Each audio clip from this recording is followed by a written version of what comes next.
UFC뿐만 아니라 MMA 전체를 통틀어서 가장 강력하다고 평가받는 거는 존 존스죠.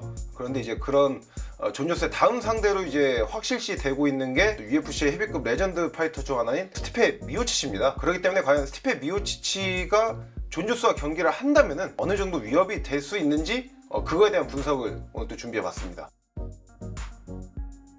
존 존스와 스티페 미오치치 그 경기 성사 가능성이 높을 수밖에 없는 게 스티페 미오치치는 또 UFC 헤비급 역사상 가장 긴 방어 기록을 또 가지고 있는 파이터고요. 존 존스는 약간 MMA 전체 역사를 통틀어서 역대급 재능으로 꼽히는 선수잖아요. 그러다 보니까 현재 챔피언인 존 존스 본인 자체가 미오치치와의 경기를 강력히 원하고 있습니다.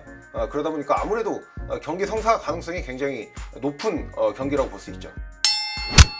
미오치치가 존 존스 상대로 얼마나 위협적인 모습을 보일 수 있느냐, 일단 저는 그렇게 위협은 되지 않을 거라고 생각을 합니다. 첫 번째 이유로 꼽고 싶은 게 미오치치가 최근 경기들에서 이게 많은 혈전을 치렀어요. 최근 5경기를 살펴보면은 다니엘 코미어와 3번의 경기, 이제 프란시스 은가노와 2번의 경기를 했거든요. 그중 2번의 경기는 KO 패배를 당했고요. 어느 정도 정신을 살짝 잃은 게 아니라 아예 퓨즈가 나갈 정도로 큰 KO 패배를 당했어요. 그리고 본인이 승리한 3번의 경기에서도 정말 많은 유효타를 허용을 했었습니다. 그렇기 때문에 이렇게 되면은 당연히 내구력은 약화될 수밖에 없겠죠. 그렇게 데미지가 많이 쌓이게 되면은 선수 본인의 그 전체적인 기량이 또 하락이 되기도 해요. 이게 결국에는 뇌에 데미지가 쌓였다는 건 뇌 기능이 떨어진다는 거고, 이거는 뭐 반응력이라든지 뇌에서의 그 명령 체계 전체적인 그런 신호 전달 체계에도 문제가 생긴다는 거거든요. 이러면 당연히 수행 능력도 떨어지고 반응 속도도 떨어질 수밖에 없어요. 스티페 미오치치가 굉장히 고평가를 받고 있는 가장 큰 이유가 뛰어난 복싱 능력과 레슬링 능력을 갖추고 있는 거죠. 즉 그런 육각형의 능력치를 가지고 있는 파이터인데, 결국에는 스티페 미오치치가 스탠딩에서 가장 강한 영역은 복싱이라는 얘기죠. 근데 저는 이것도 이런 그 스티페 미오치치의 그 타격 스타일도 존 존스에게는 크게 위협이 된다고 생각하지 않습니다. 가장 대표적으로 들 수 있는 예가 스티페 미오치치와 존 존스와 접점이 있는 선수가 한 명 있죠. 다들 아시겠지만 바로 다니엘 코미어입니다. 다니엘 코미어는 존 존스와 스티페 미오치치 모두 다 그 두 선수와 2번 이상 붙어본 경험이 있어요. 다니엘 코미어가 스티페 미오치치와의 할 때 경기를 비교해 보면은 패배했던 경기들에서도 어쨌든 간에 본인의 그 타격거리, 좀 근접거리는 자주 만들어냅니다. 근데 존 존스와 경기를 할 때 보면은, 그러니까 경기를 어렵게 풀어가고 말고를 떠나서 존 존스의 타격거리를 뚫고 안쪽으로 들어가는 데 있어서 굉장히 애를 먹는 것을 확인할 수가 있습니다. 미오치치는 상대적으로 타격 레인지가 짧은 복싱의 강점이라고 했잖아요. 하지만 존 존스는 타격 기술정에서 가장 긴 레인지를 가지고 있는 킥의 강점이 있는 선수입니다. 그러면 만약에 존 존스와 미오치치가 붙게 되면은 존 존스는 당연히 미오치치 상대로 킥을 쓰게 되겠죠.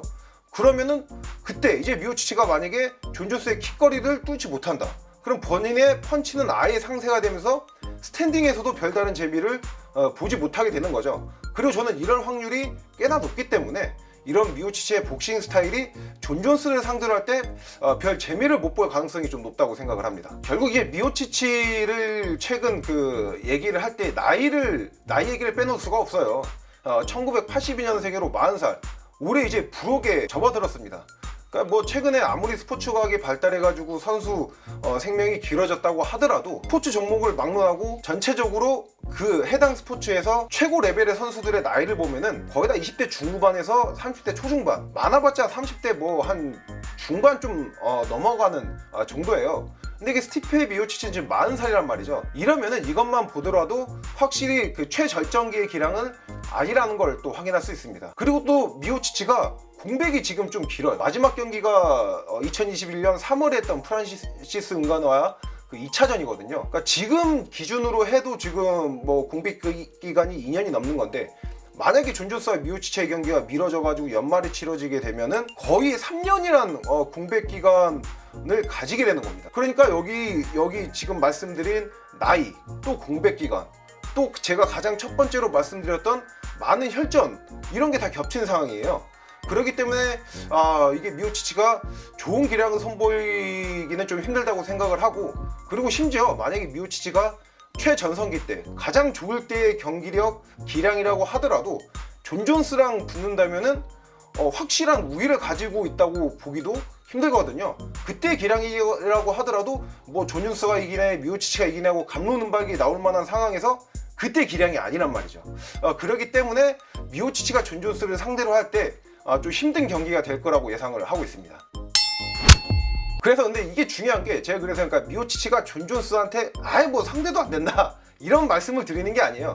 그러니까 전체적으로 이제 미오치치와 존 존스 경기를 얘기할 때 뭐 선수도 그렇고 전문가도 그렇고 팬들도 그렇고, 야 이거 미오치치가 이제 존 존스가 지금까지 겪어보지 못한 시련을 안겨줄 거라는 의견들이 꽤 많거든요.